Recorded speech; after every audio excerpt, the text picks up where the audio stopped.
ورتل القرآن اصبح بصوتك اسمع الأكوان اقرأ كلام الله داوي نفوسنا لنحس في أعماقنا الإيمان فؤاد كالحجارة قسوة فإذا وعى القرآن حين. سورہ مائدہ کی جو ہم نے آیات 3 پڑھی ہیں ان میں بہت سی چیزوں کے بارے میں وضاحت ہوئی ہے کہ ان کا کھانا حرام ہے. 4 چیزوں کا ذکر تو قرآن مجید میں اس سے پہلے بھی ہو چکا کہ سور کا گوشت حرام ہے، مردار حرام ہے، خون حرام ہے، اور جس جانور کو اللہ کے سوا کسی اور کے نام پر ذبح کیا جائے اس کا گوشت حرام ہے. اس کے اندر ایک بڑا عجیب سا نکتہ پیدا کیا ہے ڈاکٹر ذاکر نائک نے، خوبصورت انداز ہے، اس لیے کہ آپ عیسائیوں اور یہودیوں کے مجمع میں جب بات کریں گے تو جو دلیل میں دے رہا ہوں وہ دلیل تو انہیں کڑوی لگے گی، لیکن جو انہوں نے بات کہی ہے وہ واقعتاً انہیں میٹھی لگے گی کہ اگر کوئی عیسائی یا یہودی عورت مسلمان کے گھر میں آتی ہے تو اس مسلمان کے گھر میں حضرت عیسیٰ کا ذکر بھی ہوگا تو احترام سے ہوگا، حضرت موسیٰ کا ذکر ہوگا تو احترام سے ہوگا، اس کے جذبات کو کوئی ٹھیس نہیں پہنچے گی. لیکن مسلمان عورت اگر گئی عیسائی کے گھر میں یا یہودی کے گھر میں تو وہ تو حضور کا ذکر کریں گے جھوٹا، یہ بنا ہوا بناوٹی قسم کا نبی تو نہیں مانتے ہوں. لہذا مسلمان عورت کے دل کو ٹھیس لگے گی، صدمہ پہنچے گا، اس کے جذبات جو ہے مجروح ہوں گے. اس لیے مسلمان عورتوں کو یہودی یا عیسائی مردوں سے نکاح کی اجازت نہیں ہے. آپ نے پیشاب کیا ہے یا آپ نے اور حاجت جو ہے وہ پوری کی ہے، آپ بیت الخلاء سے ہو کر آئے ہیں، یا یہ کہ آپ کی ہوا خارج ہو گئی ہے، تو اس سے تو یہ ہے کہ جو ناپاکی ہے یہ حدث کہلاتا ہے، یہ چھوٹا ہے، وضو سے اس کی کفالت ہو جائے گی. لیکن اگر جنابت ہے، بیوی سے ہم بستری کی ہے یا رات کو سوتے ہوئے احتلام ہو گیا ہے، اس صورت میں صرف وضو نہیں بلکہ غسل. وَإِن كُنتُمْ جُنُبًا، اور اگر تم ہو جاؤ جنوبی، یعنی اگر تم نے اپنی بیویوں کے ساتھ ہم بستری کی ہے، فَطَّهَّرُوا، تو خوب پاکی حاصل کرو. فَطَّهَّرُوا یعنی پورے جسم کو دھونا ہے، جہاں جہاں تک جو بھی سرفیسز ہیں باڈی کی، جہاں تک پانی پہنچایا جا سکتا ہو پانی پہنچانا ہے. سارے بال جو ہیں پورے طریقے سے تر ہو جائیں اور جسم کا کوئی حصہ جو ہے وہ خشک نہ رہ جائے. یہ باب تفاعل آیا ہے، تکلف کے ساتھ، اہتمام کے ساتھ پاکی حاصل کرو. وَإِن كُنتُم مَرْضَىٰ، لیکن اب چند شکلیں آ رہی ہیں کہ جن میں آپ کو اجازت دی جا رہی ہے، وضو سے بھی اجازت اور غسل سے بھی. ان کنتم مرضی، اگر ہو تم بیمار، پانی کا استعمال جو ہے نقصان دے رہا ہو. اگر فرض کیجئے کہ جسم میں کسی جگہ پر زخم لگا ہوا ہے، اب اگر آپ غسل کریں گے تو زخم میں پانی جائے گا، اس سے خرابی پیدا ہو جائے گی. تو نمبر 1، ان کنتم مرضی، اگر تم بیمار ہو، او علی سفر، یا تم سفر پر ہو. سفر پر عام طور پر پانی بہت تھوڑا ہوتا ہے، احتلام کی کیفیت ہو گئی ہے، اسے نہانے کی ضرورت پیش آئی ہے، اور پانی اتنا ہے تھوڑا سا کہ وہ صرف پینے کے لیے کفایت کرے گا، تو اس کے لیے بھی ظاہر بات ہے کہ غسل کا امکان نہیں ہے. او جاء احدکم منکم من الغائط، یا تم میں سے کوئی جائے ضرور سے آئے، یعنی بیت الخلاء سے انسان فراغت حاصل کر کے آ رہا ہو. او لامستم النساء، یا تم نے ہم بستری کی ہو. ملامست کہتے ہیں چھونا، ایک دوسرے کو چھونا. تم نے عورتوں کے ساتھ ملامست کی ہو. فلم تجدوا ماء، اور تم نہ پاؤ پانی نہیں ہے، کیا کریں؟ فتیمموا صعیدا طیبا، تو قصد کرو پاک مٹی کا اور اس سے اپنے چہروں کو اور ہاتھوں کو مل لیا کرو. ما یرید اللہ لیجعل علیکم من حرج، اللہ تعالیٰ تم پر کوئی تنگی نہیں کرنا چاہتا، سختی نہیں کرنا چاہتا. ولیکن یرید لیطہرکم، ہاں یہ ضرور چاہتا ہے کہ تمہیں پاک کر دے اچھی طرح. ولیتم نعمتہ علیکم، اور تاکہ اپنی نعمت تمہارے اوپر کامل کر دے. لعلکم تشکرون، تاکہ تم شکر ادا کرو اس کا. یوں سمجھ لیجئے کہ یہ دونوں قسم کی ناپاکیاں جو ہے، ایک چھوٹی ناپاکی جس سے صرف وضو لازم آتا ہے، جیسے کہ میں نے کہا ریح خارج ہو گئی، بیت الخلاء سے آئے ہیں، تو ظاہر بات ہے کہ صرف آپ کا وضو کفایت کرے گا اور آپ پاک ہو جائیں گے. اور دوسری بڑی ناپاکی ہے، بیویوں سے ہم بستری کی ہے، احتلام ہو گیا ہے، اس طرح کا معاملہ اگر ہے، اور اسی طریقے سے چھوٹی بھی ناپاکی ہے، ان دونوں ناپاکیوں کا قائم مقام تیمم ہے۔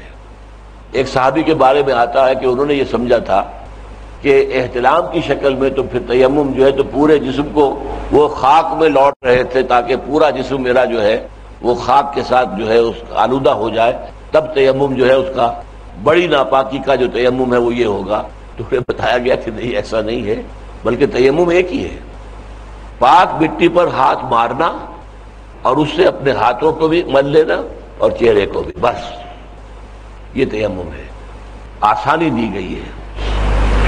اللہ تعالیٰ تمہارے لیے سختی نہیں چاہتا۔ ہو سکتا ہے کہ اللہ تعالیٰ تمہارے اوپر سختی کرتا کہ نہیں، ہر حال میں تمہیں نہانا ہے، پانی تھوڑا سا تمہارے پاس ہے اسے پہلے استعمال کر لو، پینے کے لیے دیکھا جائے گا، نہیں، اللہ نرمی کرتا ہے۔ ما یرید اللہ لیجعل علیکم من حرج، اللہ نہیں چاہتا کہ تم پر کوئی تنگی کرے، ولکن یرید لیطہرکم، ہاں وہ پاک ضرور کرنا چاہتا ہے، تو پاکی کے لیے اس نے قائم مقام بنا دیا، وضو کا بھی غسل کا بھی، دونوں کا قائم مقام تیمم ہے۔ وَلَيُتِمَّ نِعْمَتَهُ عَلَيْكُمْ لَعَلَّكُمْ تَشْكُرُونَ، اور تاکہ تم پر اپنی نعمت کا اتمام فرما دے تاکہ تم شکر کرو۔ وَاذْكُرُوا نِعْمَتَ اللَّهِ عَلَيْكُمْ وَمِيثَاقَهُ الَّذِي وَاثَقَكُم بِهِ إِذْ قُلْتُمْ سَمِعْنَا وَأَطَعْنَا وَاتَّقُوا اللَّهَ إِنَّ اللَّهَ عَلِيمٌ بِذَاتِ الصُّدُورِ، اور یاد رکھو اللہ کی نعمت کو جو تم پر ہوئی ہے، وہ نعمت سب سے بڑی یہ قرآن ہے جو اللہ نے عطا فرمایا ہمیں۔ وَاذْكُرُوا نِعْمَتَ اللَّهِ عَلَيْكُمْ وَمِيثَاقَهُ الَّذِي وَاثَقَكُم بِهِ، اور اس میثاق کو، اس معاہدے کو یاد رکھو جس میں اللہ نے تمہیں جکڑ لیا ہے۔ اذ قلتم سمعنا واطعنا، جب تم نے کہا سمعنا واطعنا، یہ سورہ بقرہ کے آخری حصے میں یہ الفاظ آئے ہیں، سمعنا واطعنا غفرانک ربنا والیک المصیر، ہم نے سنا اور مانا، اطاعت کی، اے پروردگار ہم نے سنا تیرا کلام، تیرے احکام سنے اور ہم نے مان لیے۔ جب تم نے کہا یہ سمعنا واطعنا تو گویا کہ اب تم جکڑے گئے ہو، اب اللہ کے ساتھ تم بندھ گئے ہو، اللہ نے تمہیں جکڑ لیا ہے ایک میثاق کے اندر۔ اب ظاہر بات ہے اس کی بھی جواب دہی کرنی پڑے گی۔ ایک طرف شریعت کے کو مانتے ہو، دوسری طرف شریعت کی خلاف ورزی کر رہے ہو تو پکڑے گئے، گویا کہ تم نے اپنے اس عہد کی خلاف ورزی کی ہے، اللہ سے جو معاہدہ تھا اس کو توڑ دیا ہے۔ وَاذْكُرُوا نِعْمَتَ اللَّهِ عَلَيْكُمْ وَمِيثَاقَهُ الَّذِي وَاثَقَكُم بِهِ، اور اس میثاق کو یاد رکھو کہ جس میں اللہ نے تمہیں جکڑ لیا ہے، تمہیں پوری طریقے سے باندھ لیا ہے۔ اذ قلتم سمعنا واطعنا، جبکہ تم نے کہا ہم نے سنا اور مانا۔ واتقوا اللہ، اور اللہ کا تقوی اختیار کرو۔ ان اللہ علیم بذات الصدور، یقیناً اللہ تعالیٰ جاننے والا ہے ان چیزوں کو بھی جو سینوں کے اندر ہے۔ اللہ صرف ظاہر کو نہیں دیکھتا، ظاہر اعمال پر دار و مدار نہیں ہے، بلکہ اللہ تعالیٰ ان اللہ لا ينظر الى صورکم ولا الى اموالکم ولکن ينظر الى قلوبکم، اللہ تمہاری صورتوں کو نہیں دیکھتا کہ کون بہت خوبصورت ہے کون بدصورت ہے، اللہ نہیں، اس کی کوئی پرواہ نہیں، اللہ نے بنایا اس کو بھی اس کو بھی، اس کی بنیاد پہ کوئی اس کی جواب دہی نہیں ہے کہ تم بدصورت کیوں پیدا ہو گئے، اس کی کوئی جواب دہی اس پر نہیں ہے۔ تو اللہ تعالیٰ تمہاری نہ صورتوں کو دیکھتا ہے نہ تمہارے مال کو دیکھتا ہے، وہ تمہارے دلوں کو دیکھتا ہے، دلوں میں کیا ہے، دل میں ایمان ہے کہ نہیں، نور یقین ہے کہ نہیں۔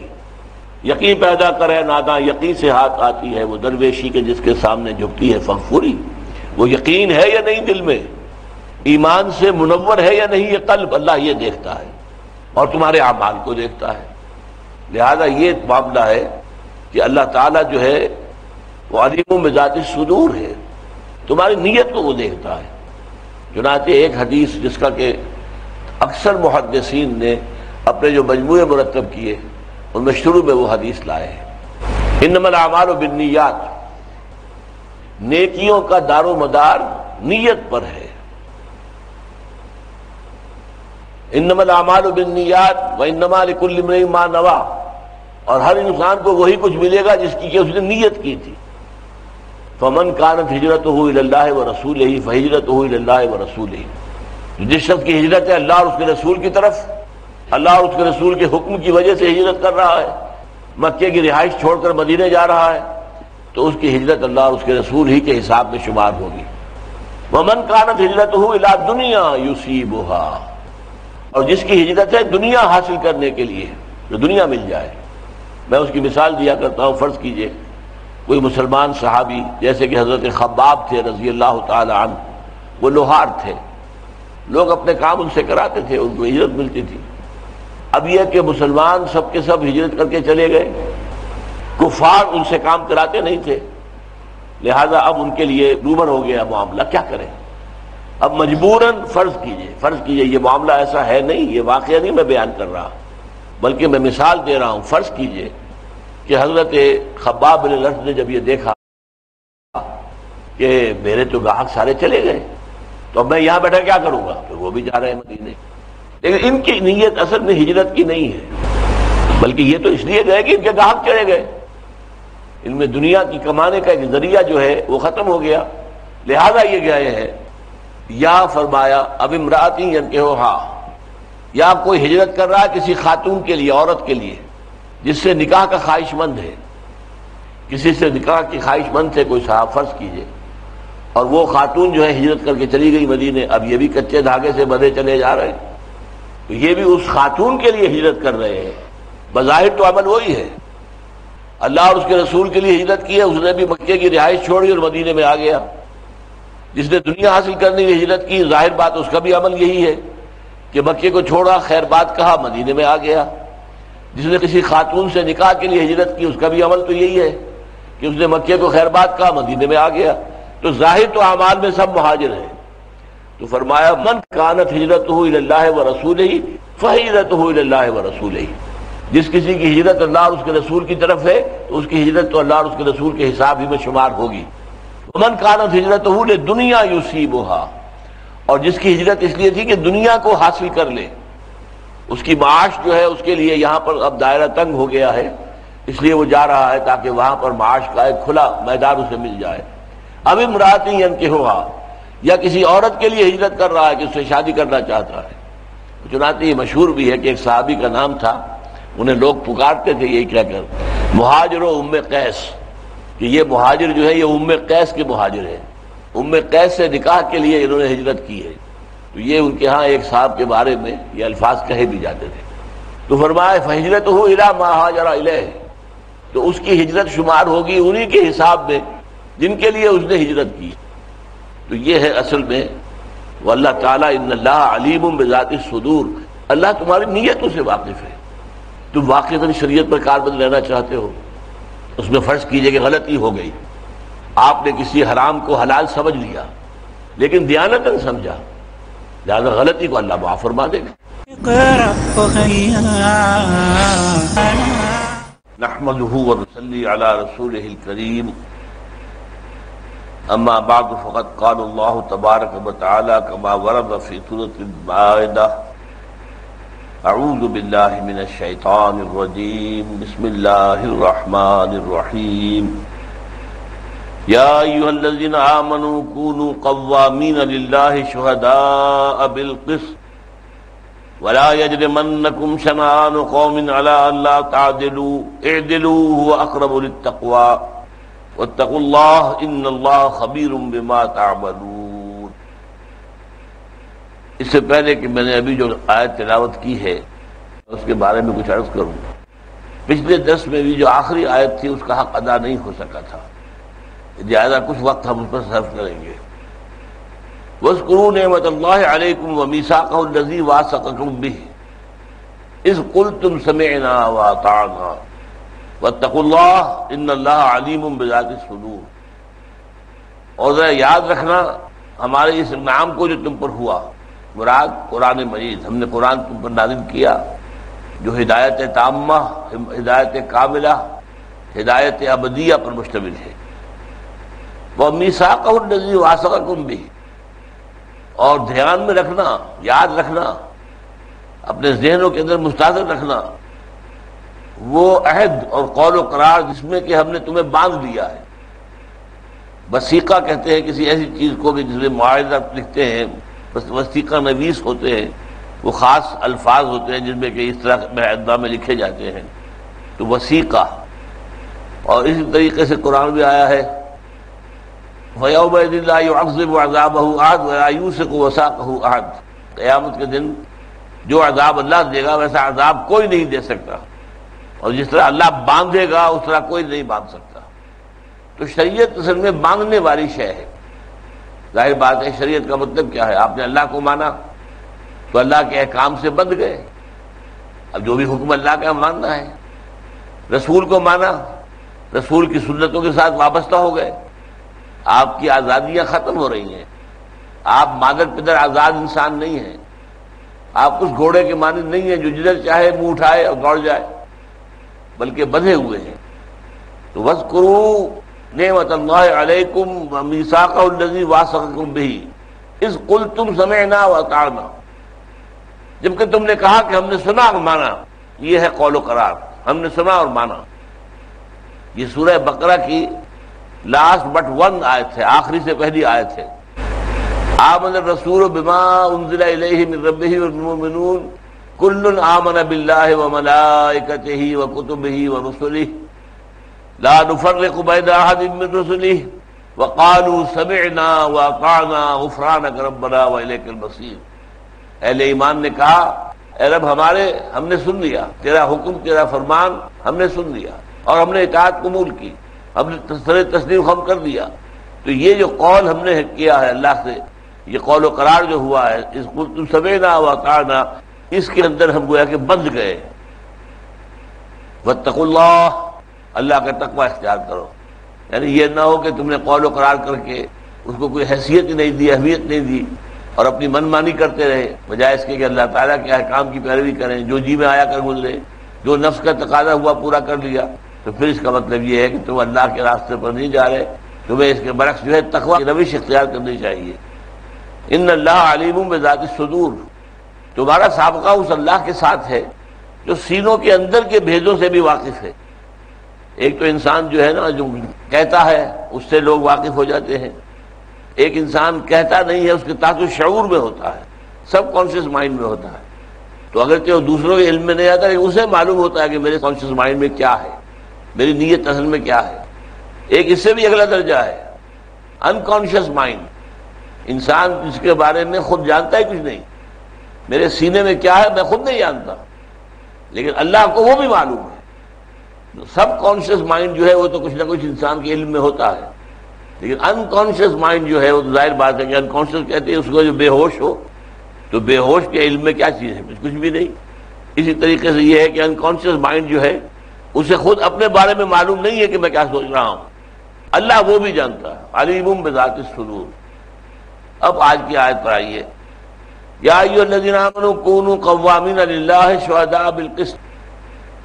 اے ایمان لانے والو، اے ایمان کے دعوے دارو، بن جاؤ کونو قوامین، پوری طاقت کے ساتھ کھڑے ہونے والے. قام یقوم قوما، کھڑے ہونا، اس سے اس میں فاعل بنتا ہے قائم.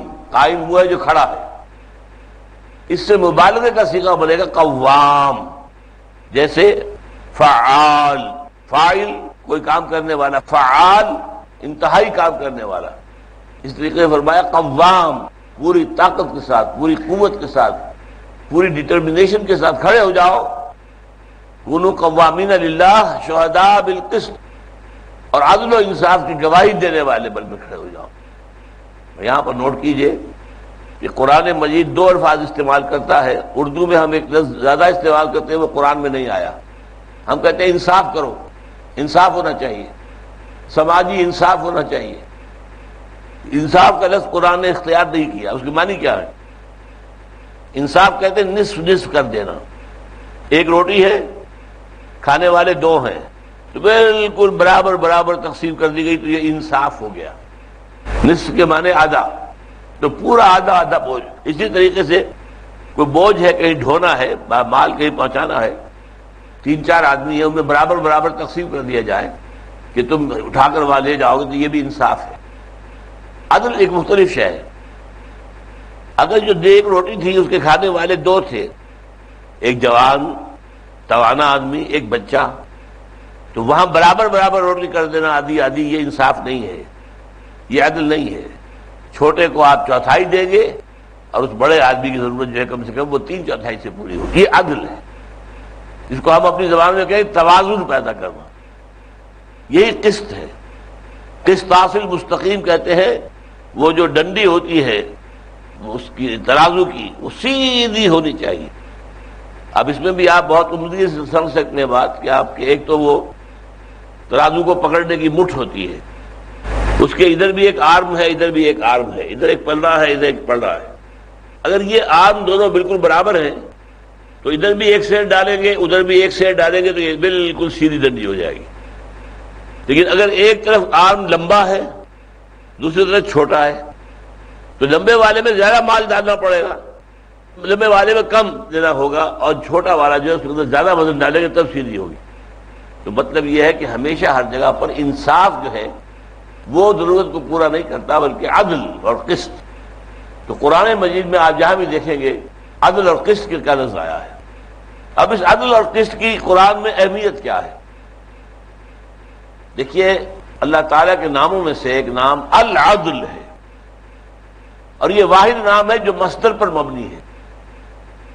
دوسرے اللہ تعالیٰ نے خود اپنے بارے میں سورہ آل عمران میں فرمایا قائما بالقسط شہد اللہ انہ لا الہ الا ہو عالم الغیب والشہادہ قائما بالقسط.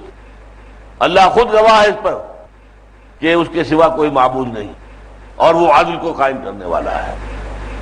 اس سے نیچے اتریے، اللہ نے رسول بھیجے، کتابیں بھیجی، شریعتیں نازل کی، کس لیے کی؟ یہ کوئی ہابی نہیں ہے اللہ کی معاذ اللہ، یہ کوئی کھیل نہیں ہے. رسول کیوں بھیجے؟ شریعت کیوں بھیجی؟ کتابیں کیوں نازل کی؟ فرمایا گیا لقد ارسلنا رسلنا بالبینات وانزلنا معهم الکتاب والمیزان لیقوم الناس بالقسط. ہم نے اپنے رسولوں کو بھیجا واضح نشانیوں کے ساتھ، اور ان کے ساتھ اتاری اپنی شریعت بھی اور میزان بھی، تاکہ لوگ عدل پر قائم ہوں. رسولوں کو بھیجا گیا ہے کہ ظلم ناانصافی کو ختم کریں اور عادلانہ نظام قائم کریں. شریعت اس لیے اتاری گئی ہے کہ ہر ایک کو اس کا مناسب حصہ مل جائے، کوئی کسی کے حصے کے اوپر غاصبانہ قبضہ نہ کر بیٹھے. تو یہ ہے جیسا کہ حضرت ابوبکر صدیق نے جب بیعت خلافت ہو گئی تو جو پہلے آپ نے خطبہ دیا تھا اس میں یہ الفاظ بھی موجود ہیں کہ لوگوں تم میں سے ہر قوی شخص میرے نزدیک ضعیف ہوگا جب تک کہ اس سے حق وصول نہ کر دوں، اور ہر ضعیف شخص میرے نزدیک قوی ہوگا جب تک کہ اسے اس کا حق دلا نہ دوں. تو یہ ایک چارٹر سمجھیے آف پالیسی. پالیسی کیا ہے اسلامی ریاست کی؟ کہ عدل اجتماعی قائم ہونا چاہیے. عدل اجتماعی جو ہے سوشل لیول پر بھی ہے. اب مثلا اسی عدل کا تقاضا کیا ہے؟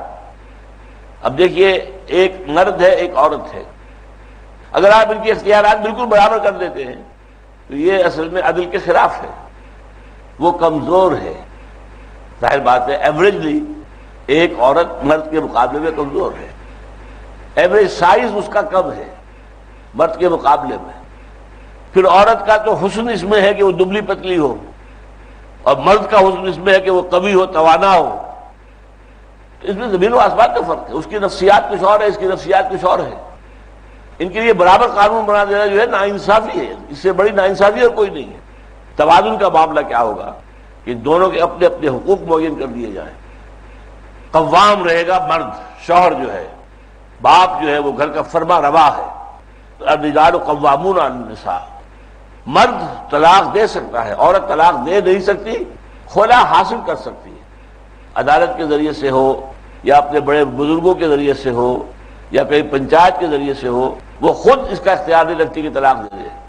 شوہر اس کا اختیار ہے کہ طلاق دے دے، اگرچہ اگر وہ بغیر کسی صحیح سبب کے طلاق دے گا تو اللہ کے ہاں گناہ گار شمار ہوگا، اسے اس کی جواب طلبی وہاں کرنی پڑے گی.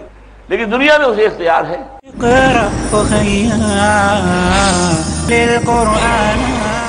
ایک شخص اپنی جائیداد جو ہے وہ دنیا میں ایک بیٹے کو ہبہ کر دیتا ہے ساری. ہبہ کا اختیار ہے اسے، قانون اس کی اجازت دیتا ہے، لیکن اللہ تعالیٰ کے یہاں جا کر پکڑ ہو جائے گی. تم نے اس کے چھوٹے بھائیوں بہنوں کو ان کا حق تلف کیا اور ایک تو ساری کی ساری جائیداد لے کر آ گئے، وہاں جواب طلبی ہو جائے گی. لیکن قانون تو یہ ہے کہ اپنی ملکیت میں تصرف کا حق اسے ہونا چاہیے، اسے اختیار ہے. لہذا ہبہ چاہے اس نے اپنی پوری جائیداد کر دی ہو ایک بیٹے کو، وہ جائز ہوگی، یا بیٹے کو بھی نہ کرے کسی اور کو کر دے. ساری میں اپنی جائیداد شوکت خانم ہاسپٹل کو دیتا ہوں، دے سکتا ہے، اختیار ہے اسے. یا فلاں ادارے کو دیتا ہوں، یا فلاں جو ہے دینی مدرسہ جو ہے اس کو دیتا ہوں، دے سکتا ہے، اختیار ہے اس کا. لیکن یہ ہے کہ اللہ تعالیٰ کے ہاں پکڑا جائے گا. حضور روکتے بھی تھے لوگوں کو ایک صحابی نے آ کر کہا کہ میں اپنی ساری جائیداد اللہ کی راہ میں دینا چاہتا ہوں. آپ نے فرمایا نہیں، تم اپنی اولاد کو فقیر بنا کر چھوڑ کے جانا چاہتے ہو؟ تمہاری اولاد کا بھی تو حق ہے نا. تم سارا مال اگر دے دو گے ابھی اللہ کی راہ میں تو ان کے لیے کیا بچے گا؟ پھر انہوں نے عرض کیا کہ اچھا حضور آدھا. آپ فرمایا نہیں، آدھا بھی بہت ہے. پھر انہوں نے عرض کیا حضور اچھا تہائی. فرمایا ہاں ٹھیک ہے. والثلث کثیر، تہائی بھی بہت کثیر ہوتا ہے، کم مال نہیں ہوتا. تہائی دولت تم کو اپنی پوری دے رہے ہو لیکن اس کا اختیار ہے. اسی پر قیاس کر کے آپ نے دیکھا کہ وصیت صرف تہائی کی ہو سکتی ہے. آپ فوت ہو رہے ہیں تو آپ وصیت کر سکیں گے صرف 1/3 کی حد تک، باقی 2/3 قانون جو ہے وراثت کا اس کے مطابق تقسیم ہوگا. اور وارث کے لیے جو قانونی طور پر وارث ہے، جسے وراثت ملنی ہے، جس کا حصہ قرآن نے طے کر دیا ہے، اس کے حق میں وصیت نہیں ہو سکتی. وصیت کسی اور کے حق میں ہوگی، کسی غریب کے، کسی ادارے کے، کسی دینی مدرسے کے، کسی ہسپتال کے، کسی یتیم کے لیے، یا اپنا کوئی بیٹا زندگی ہی میں فوت ہو گیا تھا، اس کی یتیم اولاد ہے، اس کے لیے وصیت ہوگی. وصیت وارث کے لیے نہیں ہوگی. جو وارث ہے اس وقت اس کے لیے کوئی وصیت نہیں. تو یہ قوانین بنانے پڑتے ہیں، ان میں عدل کا، انصاف نہیں، عدل اور قسط کا جو ہے لحاظ رکھنا پڑتا ہے.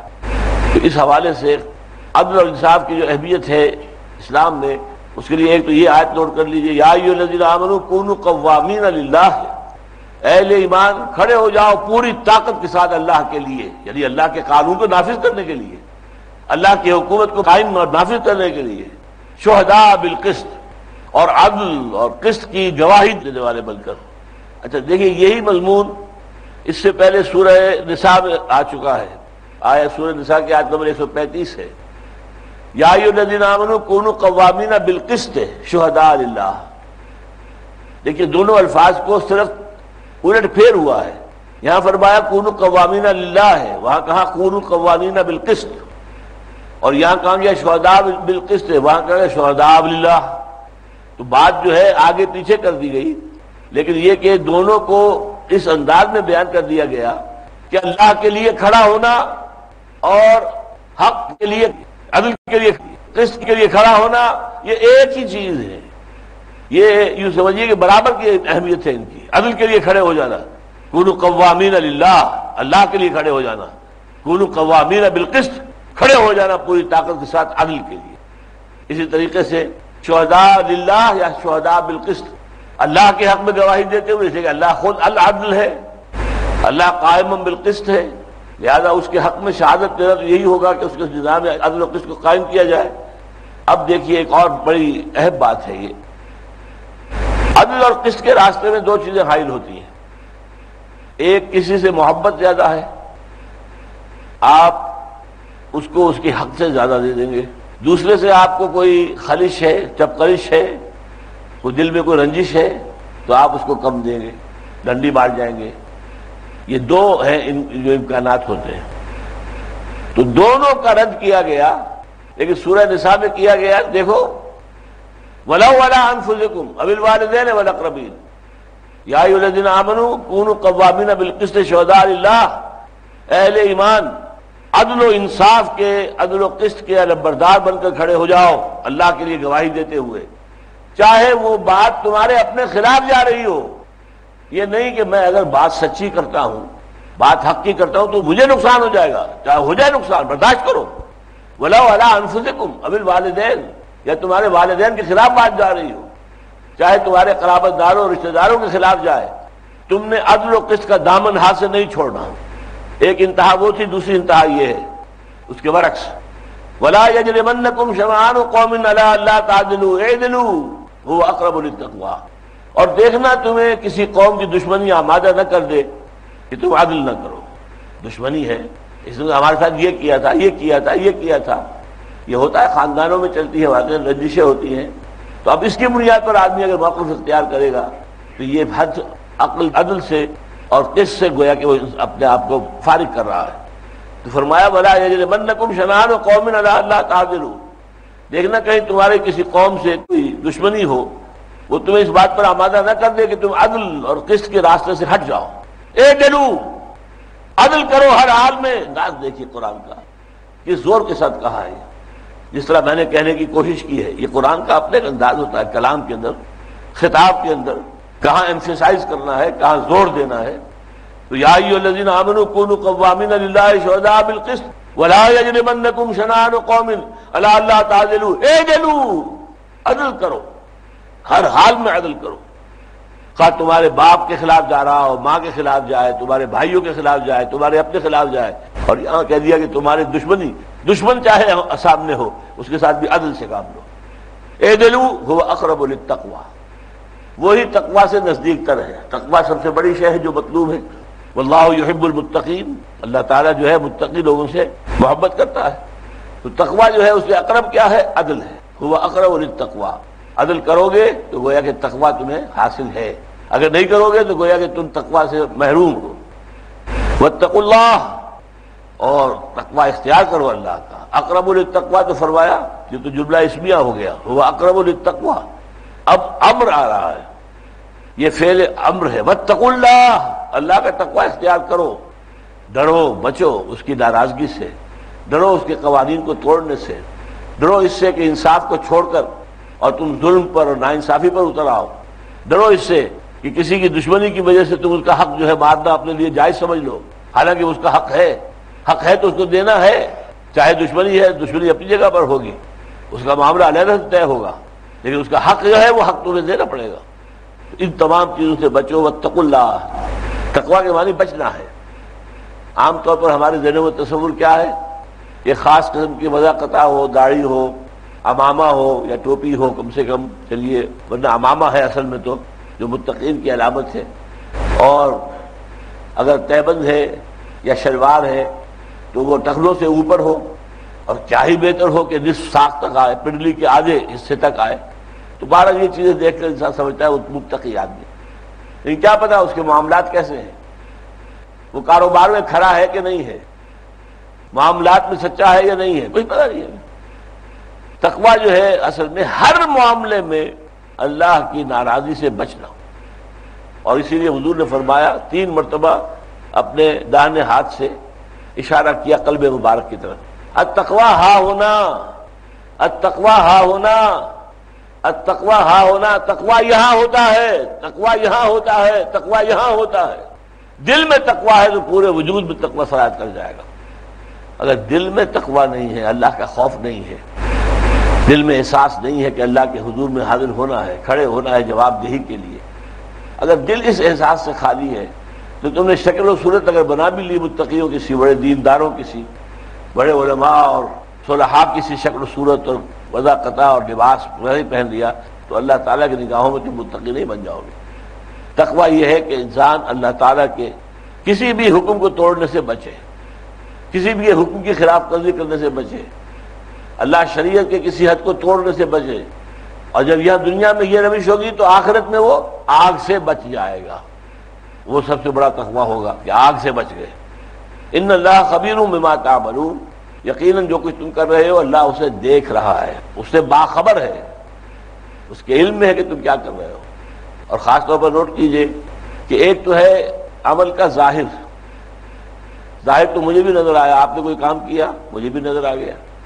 اللہ کے خبیر ہونے کا تقاضا کیا ہے کہ وہ یہ بھی جانتا ہے تمہاری نیت کیا ہے.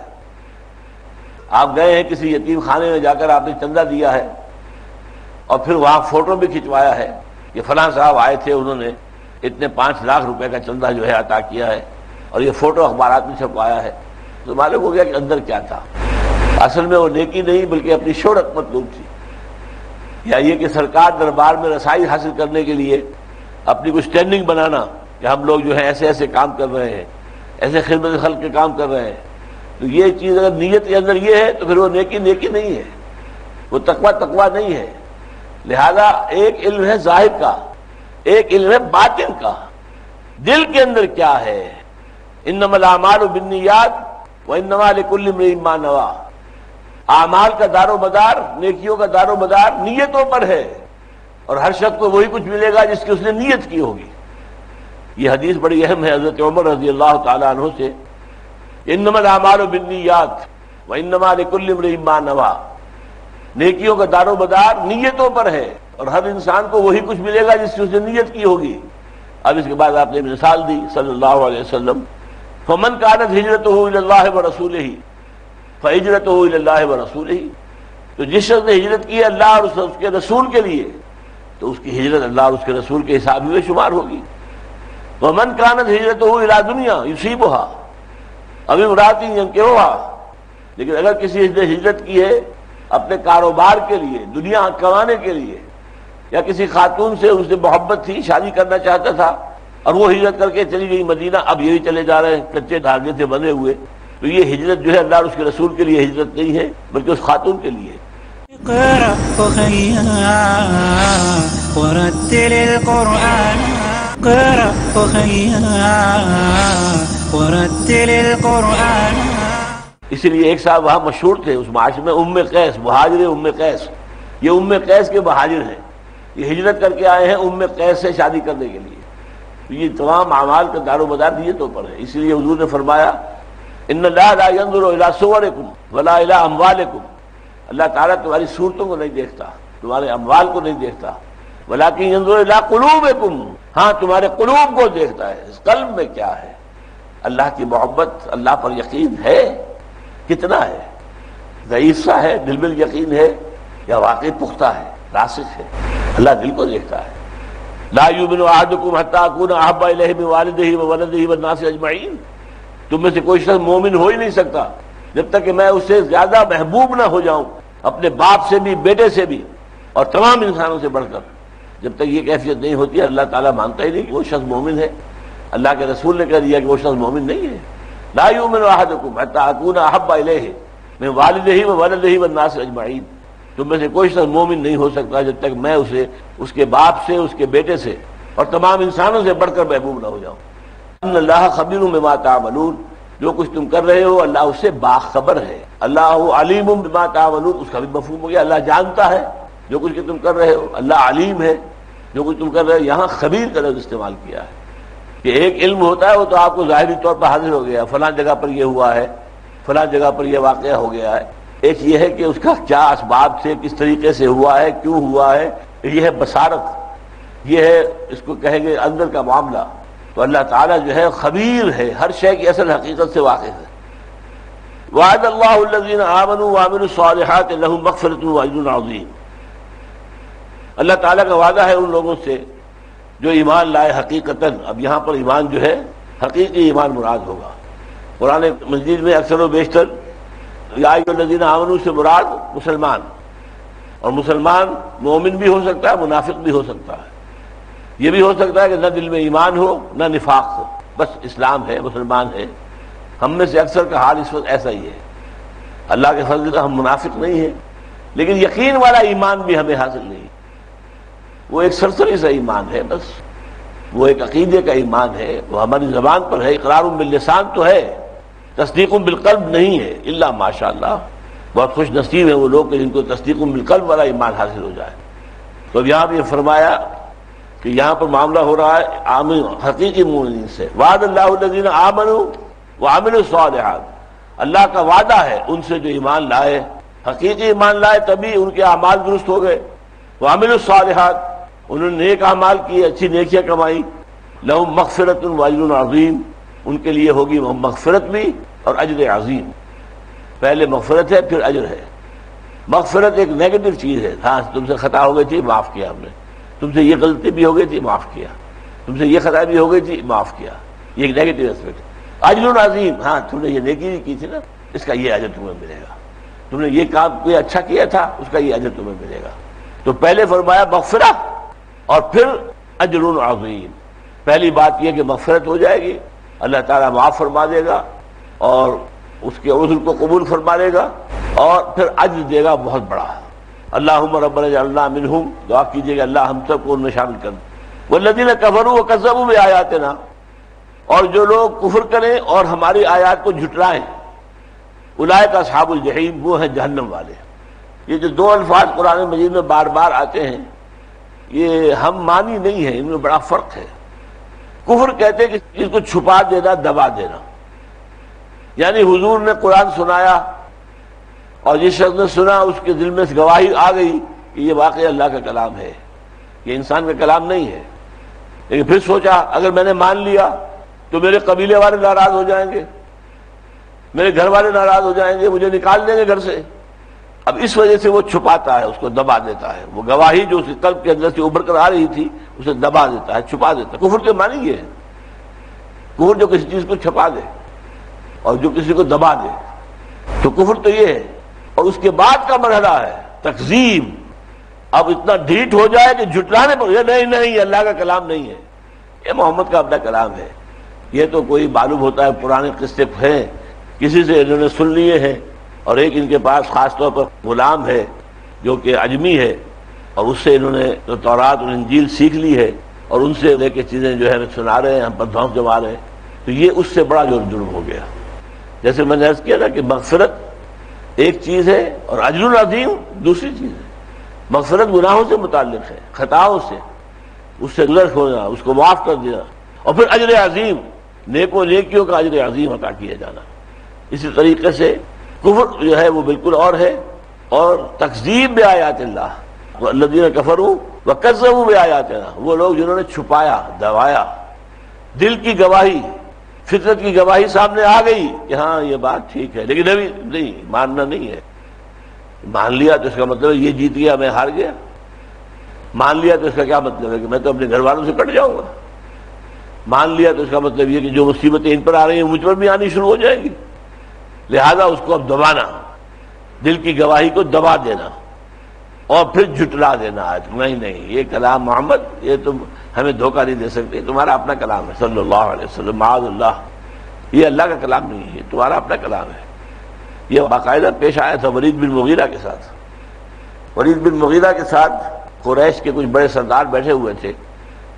تو ایک مسئلہ یہ چل نکلا کہ جو باہر سے لوگ آتے ہیں یہاں مکے میں اور وہ محمد کے بارے میں ہم سے پوچھتے ہیں صلی اللہ علیہ وسلم کہ یہ کیسے شخص ہیں، یہ کون ہیں جن کے بارے میں ہم نے سنا ہے، نبوت کا دعویٰ کیا ہے. ہم میں سے کوئی کہہ دیتا ہے کہ وہ تو جادوگر ہے، کوئی کہہ دیتا ہے شاعر ہے، کوئی کہہ دیتا ہے مسحور ہے، کوئی کہہ دیتا ہے مجنون ہے، جن کا اثر آ گیا ہے اس پر. مجنون اصل میں آصیب زدہ کو بھی کہتے ہیں. تو اس سے وہ ہماری بات جو ہے وہ پختہ نہیں ہوتی.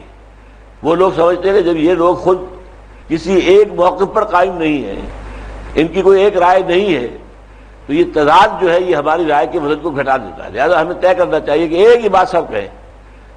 تو ایک نے کہا کہ ہمیں کہنا چاہیے شاعر ہے، یہ سب کہیں شاعر ہے.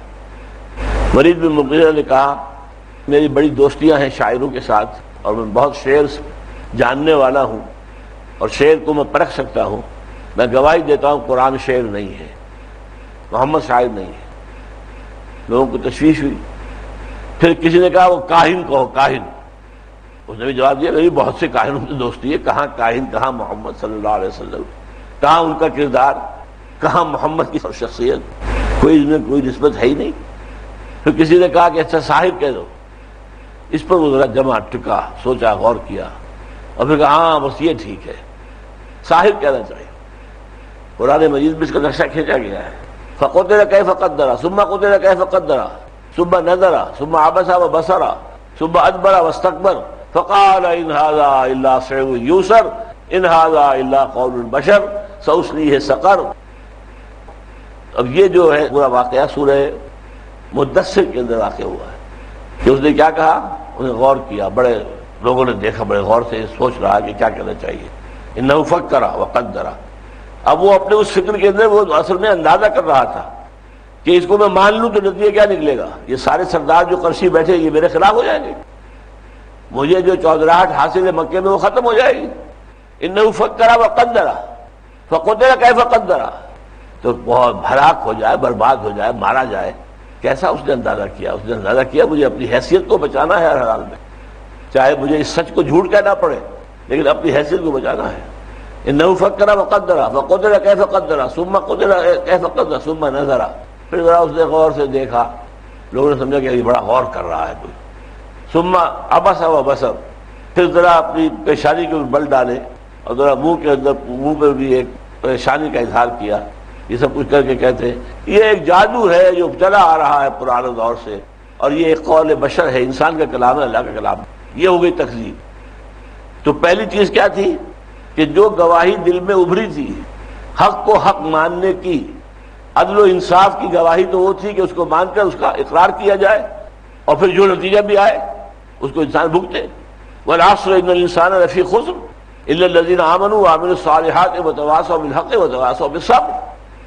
آپ حق بات کہیں پھر تکلیف آتی ہے تو برداشت کریں. یہی ہے ایک انسان کے صاحب کردار ہونے کی علامت. صاحب کردار وہی شخص ہے کہ حق پر قائم ہو، عدل کا اور قسط کا علمبردار ہو، اور اس پر اگر سزائیں آ جائیں، اسے جیلوں میں ٹھوس دیا جائے، اسے کوئی اور تکلیف پہنچے، اسے کوئی اور نقصان پہنچ جائے تو اس پر صبر کرے. والعصر ان الانسان لفی خسر الا الذین آمنوا وعملوا الصالحات وتواصوا بالحق وتواصوا بالصبر. لیکن جس میں اس صبر کا حوصلہ نہیں ہے وہ ظاہر بات ہے کہ پہنچ جاتا ہے انسان، ہاں ٹھیک ہے یہ کلام واقعی یہ محمد کا کلام نہیں ہے صلی اللہ علیہ وسلم، یہ کلام جو ہے یہ واقعتاً خدا کا کلام، لیکن نہیں، پھر پیچھے ہٹ گئے. کا نتیجہ کیا نکلے گا؟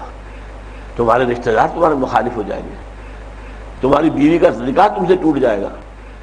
وہ جو ہے مشرکہ عورت ہے اور تم شرک چھوڑ کر ایمان لے آؤ گے تو نکاح ٹوٹ جائے گا. اپنی اولاد سے کٹ جاؤ گے، اپنے معاشرے سے کٹ جاؤ گے، جہاں پر تحفظات حاصل ہیں یا کچھ اور جو ترجیحات حاصل ہیں وہ سب ختم ہو جائے گی. تو پھر پیچھے ہٹ جانا. یہ اصل میں ہوتا ہے انسان کا معاملہ کہ گواہی جو دل کی ہے اس کو ظاہر نہ کرنا، اسے دبا لینا اندر ہی اندر، اور پھر ڈھیٹ بن کر کہنا کہ یہ جھوٹ ہے، یہ تو بس بڑا ہوا کلام ہے اور یہ پرانا سحر ہے، چلا آتا ہے. اقرأ أخيا ورتل القرآن اصبح بصوتك اسمع الأكوان. اقرأ كلام الله داوي نفوسنا لنحس في أعماقنا